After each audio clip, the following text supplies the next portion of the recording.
안녕하세요. 군사돋보기입니다. 아마도 이제 우크라이나가 미국의 여러 감시정찰 자산으로부터 중요한 정보를 지원받고 있다는 것은 모두가 아는 사실이겠지만 최근 충격적인 사실이 하나 더 드러났습니다. 우크라이나는 지난 2022년 연말 12월 러시아 본토 깊숙한 곳에 위치한 엥겔스 전략 공군기지를 비롯해 디아길레보 공군기지를 투폴레프 143 무인기로 공격했고 또 다른 전략 공군기지 또한 우크라이나군의 공격을 받았는데요. 그런데 사실 우크라이나는 이 무인기들을 순항미사일로 개조할 수 있는 역량을 보유하지 못했고 이 무인기들의 잔해를 분석한 결과 미국의 방산업체인 레이시온이 생산하는 칩셋이 들어가 있었다는 주장이 러시아 정부 당국으로부터 나왔습니다. 만약 그들의 주장이 사실이라면 현재 우크라이나군은 상당한 양의 투폴레프 141 무인기를 순항미사일과 같은 투폴레프 143으로 개조한 상태이고 이를 통해 러시아 본토의 핵심 시설들에 전략 타격을 가할 수 있는 상황이라는 말이 되는데요. 그런데 알고 보니 이뿐만 아니라 사실상 우크라이나군의 가장 강력한 무기로 러시아군의 천적이나 다름없는 하이마스 다연장 로켓 그리고 이보다 2배의 화력을 갖추고 있는 M270 MLRS를 사용한 각종 정밀 로켓 포격까지 미국의 지시하에 일어나고 있다는 주장이 일어나며 러시아가 미국에게 우크라이나 전쟁에 지나치게 개입하는 것 아니냐는 큰 불만을 드러내고 있습니다. 미국은 그동안 사거리가 300km에 달하는 장거리 전술탄도 미사일까지 우크라이나군의 지원에 아무 곳이나 타격할 수 있게끔 내버려 둘 경우 이 전쟁이 나토와 러시아의 전쟁으로 크게 확장될 것을 우려하여 사용에 제한을 가해왔는데요. 그런데 최근 미국이 사거리가 150km에 이르는 GLSDB를 우크라이나에 지원하기 시작한 것을 보면 조만간 우크라이나군의 장거리 공격이 더욱 적극적인 형태를 띌 것이 예상됨과 동시에 우크라이나를 지원하는 미국의 태도에 큰 변화가 있었던 것은 아닐까 생각해보게 됩니다. 현재 우크라이나군은 하이마스와 M270 MLRS 그리고 사거리가 1000km에 이르러 사실상 순항 미사일이나 다름없는 투폴레프 143을 사용하는데 미국과 어떤 과정을 거치고 있는 걸까요? 가장 빠른 위스키 정보 공유 플랫폼 데일리 드링크와 함께합니다. 전문가는 아니지만 해당 분야의 정보를 조사 정리했습니다. 본의 아니게 틀린 부분이 있을 수 있다는 점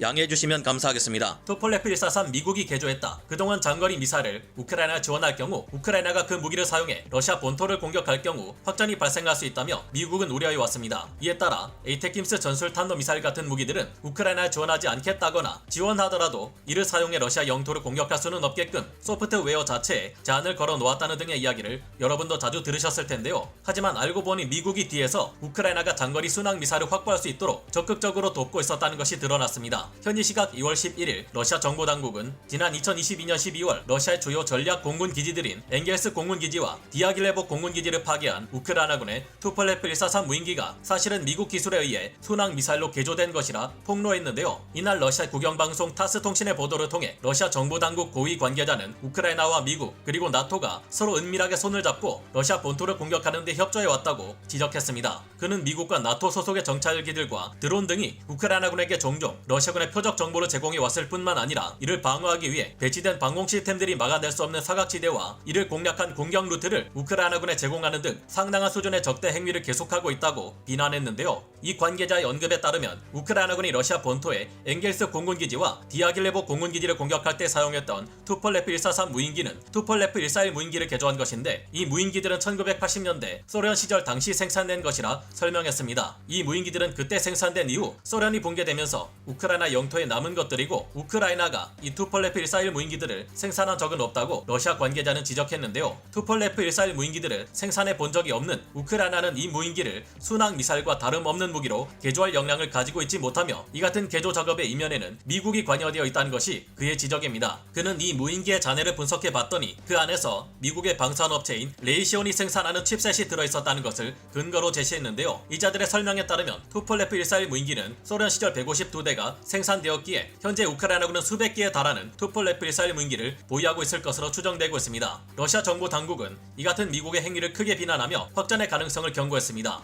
하이마스, M270 MLRS도 사실 미국의 지시하에 사용된다. 그런데 알고 보니 투폴레프 142 무인기의 개조 버전 외에도 러시아군을 크게 약화시키는데 결정적인 역할을 했던 미국제 M142 하이마스 다연장 로켓과 이보다 2배의 화력을 가진 미국제 M270 MLRS 또한 미국의 지시가 없을 경우 우크라이나군이 사용하지 않는다는 정보까지 나와 사실상 미국이 우크라이나 전쟁에 상당 부분 개입하고 있다는 점이 더욱 분명하게 드러나고 있는데요. 미국 현지 시각 2월 9일 워싱턴 포스트의 보도에 따르면 우크라이나는 그동안 하이마스를 운용하는 데 있어서 미국의 정밀한 표적 정보 제공에 의존하고 있다고 합니다. 이 보도에서 우크라이나 당국자들은 유럽에 주둔하고 있는 미군이 제공하는 상세한 표적 좌표가 없을 경우 하이마스를 거의 사용하지 않는다고 하는데요. 지난 2022년 5월 말쯤부터 하이마스 다연장 로켓이 우크라이나군에 도착한 이후 6월 말이 되자 우크라이나군은 하이마스와 M270 MLRS 다연장 로켓들을 동원해 우크라이나 영토 내에 러시아군 점령지에 들어서 있던 지휘본부 및 탄약고 시설, 막사, 물류 직결지 등을 집요하다는 말로도 모자랄 만큼 보이는 족족 타격해 초토화해댔습니다. 당시 어떻게 이런 정확한 고도의 정밀 포격을 우크라이나군이 항상 보여줄 수 있는지 많은 이들이 놀라움을 드러냈는데요. 익명을 요구한 3명의 우크라이나 고위 관리 그리고 미국의 고위 관리에 의해 확인된 바에 따르면 역시나 여기에도 세계 최강의 정밀 타격을 자랑하는 미군의 도움이 있었던 것이 드러났습니다. 미국의 한 고위 관리는 우크라이나군의 하이마스 발사에 있어 미국이 굉장히 중요한 역할을 하고 있음을 인정했는데요. 미국이 정확한 러시아군의 표적 좌표를 제공함으로써 우크라이나군은 많지 않은 GMLRS 로켓만 가지고도 쪽집게처럼 러시아군의 핵심 목표물만을 제대로 타격해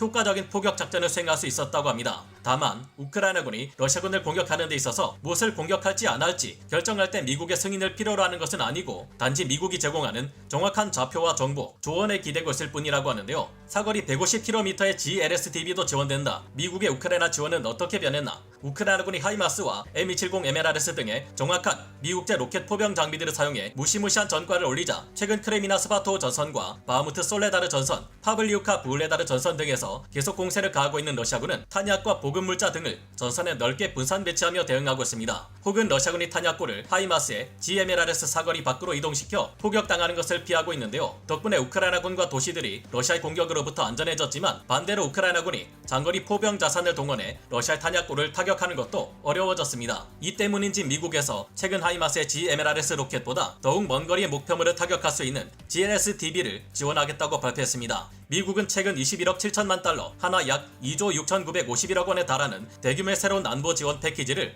우크라이나에 제공한다고 현지 시각 2월 3일 발표했는데요. 이번 군사 지원에 대해 많은 이목이 집중되는 이유는 이 안보 지원 패키지 안에 무려 150km 범위 안에 있는 적의 목표물을 공격할 수 있는 유도 무기인 지상발사 소직형 폭탄, 즉 GLSDB가 포함되어 있기 때문입니다. 사거리가 약 70km에 달하는 것으로 알려진 하이마스의 일반 로켓보다 2배 이상에 달하는 먼 거리의 러시아군 목표물을 파괴할 수 있는 장거리 타격 수단이 우크라이나에 제공되는 것인데요. GLSDB는 비행을 위한 날개를 갖추고 있어 360도 어느 방향에 적 목표물이 있든 공격할 수 있고 1m 범위 내의 표적을 정밀 타격할 수 있을 정도로 가공할 정확도를 자랑하는 무기 체계입니다. 이번 군사 지원 패키지 안에는 우크라이나가 요청하는 사거리 320km의 에이테킴스 미사일은 포함되지 않았고 아직 F-16 전투기를 지원하는 것도 아니지만 점점 더 미국이 우크라이나에게 장거리 타격 수단을 지원하는 허들이 낮아지고 있는 것을 알 수 있는데요. 다만 아직까지 미국이 에이테킴스나 전투기를 지원하지 않는 것을 보면 사거리 150km의 GLSDB가 지원된다 해도 이를 운용하는 소프트웨어 내에 러시아 본토를 타격하는 것은 어렵도록 만드는 제한 조치가 가해지지 않을까 개인적으로 조심스러운 예상을 해보게 됩니다. 미국이 우크라이나에 제공하는 장거리 타격 수단들은 하나같이 확전을 우려해 러시아 본토를 타격하는 것은 어렵도록 제한 조치가 적용되는 경우가 많다는 것을 생각하면 투플레프 141을 순항미사일로 개조한 것이 미국이라는 러시아 지적도 사실이 아닐 수 있지 않을까 하는 생각 또한 드는데 여러분은 어떻게 생각하시나요? 이런 점들이 아쉽기는 해도